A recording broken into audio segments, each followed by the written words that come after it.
there's just a few other things that I want to say in regards to solar panels. This one is quite good because you have the solar panel on one side and then you have a very cute bee on the other. I had to buy that because it looks so happy and so cute. I paid about £6 for it, and it's lasted quite a long time. But I bought quite a lot of these things.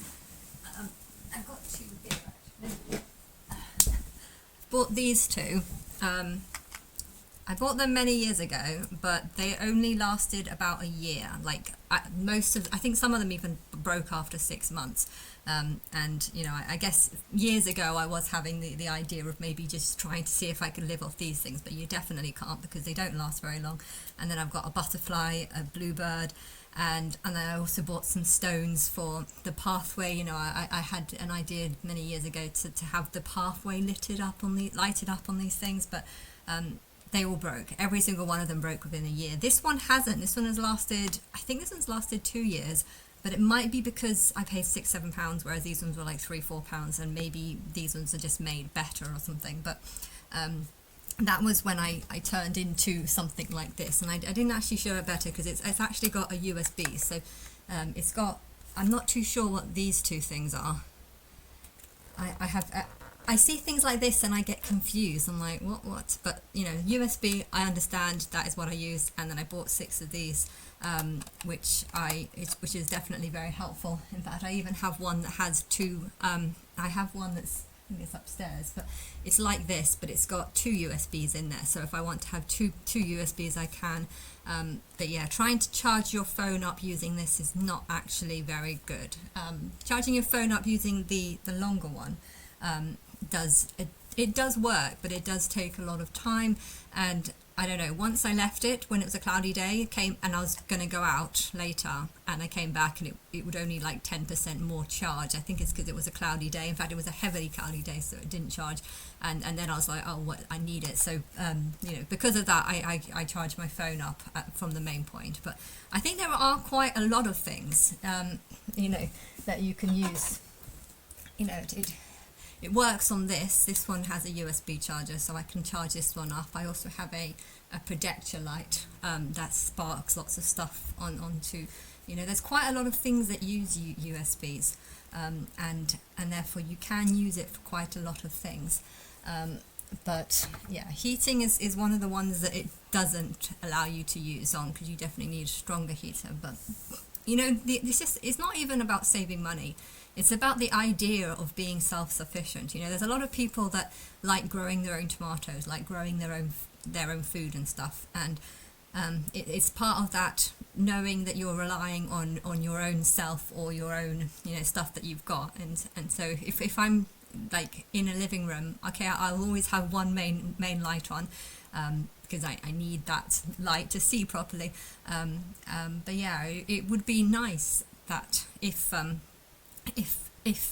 I can rely, the idea of relying on solar power that I'm creating myself and not relying on the grid, I think that is a very good idea. And if the government was going to spend £300 a year just to help old people heat up, I feel like them getting this discount might actually make them feel like they can just use more electricity than they need.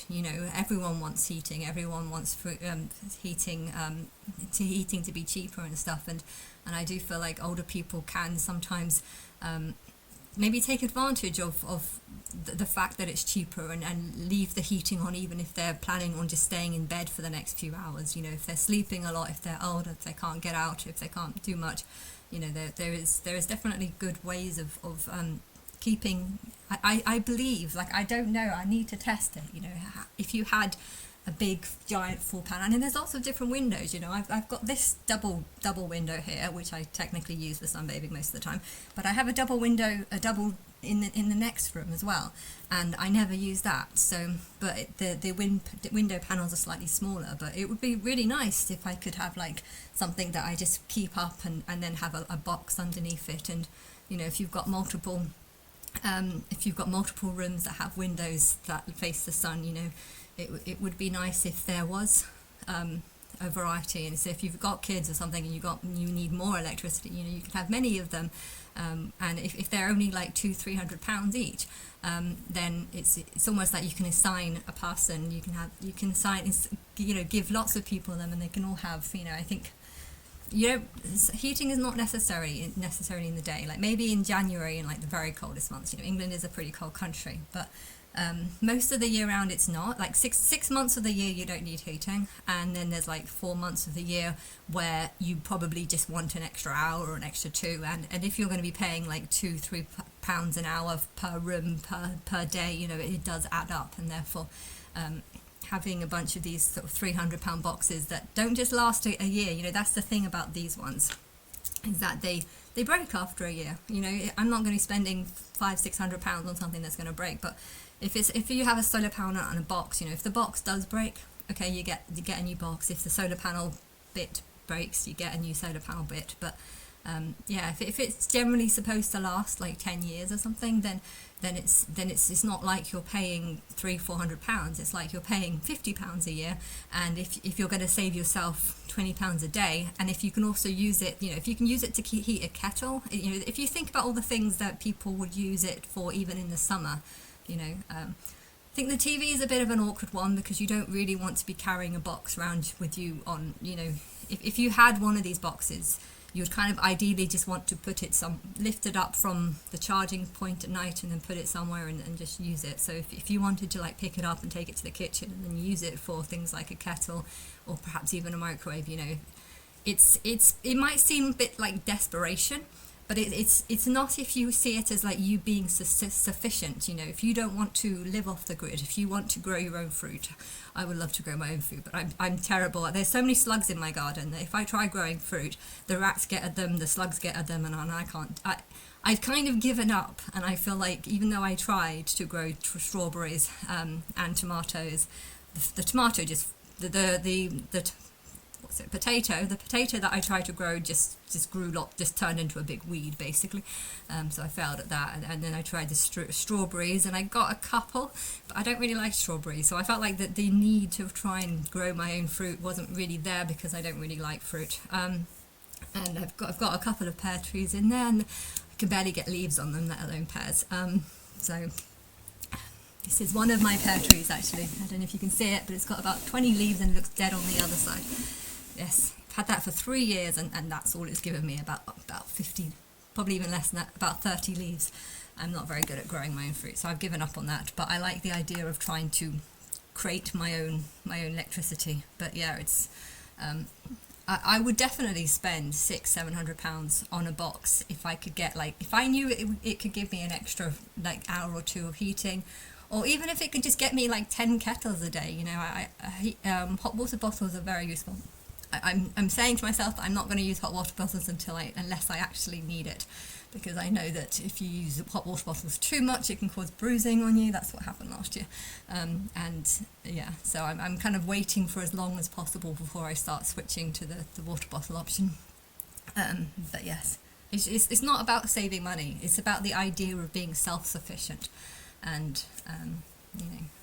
seen actually in South Carolina or something, this lady had these big tubes where they have like plants that stick out, and they actually grow all these different plants in this sort of feeding thing, and that kind of seems like something that I would try. The problem is England being not warm enough really for those type of plants. I don't know what I'd do at winter time, because they'd all just die. But yeah, I can't be self-sufficient when it comes to growing plants, but I can. If it came to solar powered, I wouldn't want to spend £700 on something if it doesn't actually work for something like this. So I would need to know more details about what it can actually power. And if I was to create a sort of brand, I would want to aim the marketing at, it does this, it can keep this heating on for 2 hours, or if you want to have, if it's a sunny day, maybe 3-4 hours. How long would this stay on if it's a sunny day all day, and you've had like, I suppose in the winter when it gets darker, you get even less sun, so it'll probably last for even less amount of time. But yeah, I think if there was a program that can help make things like this cheaper, then people will be less reliant on the grid. And if people are less reliant on the grid, it means that maybe the grid prices might even come down a little bit, because there'll be less demand for it. So it might have an overall effect on it. But I think it'd be a better project than just giving people £300-400 when they might just turn the heating on and then fall asleep and not appreciate it. I can't see the stop button.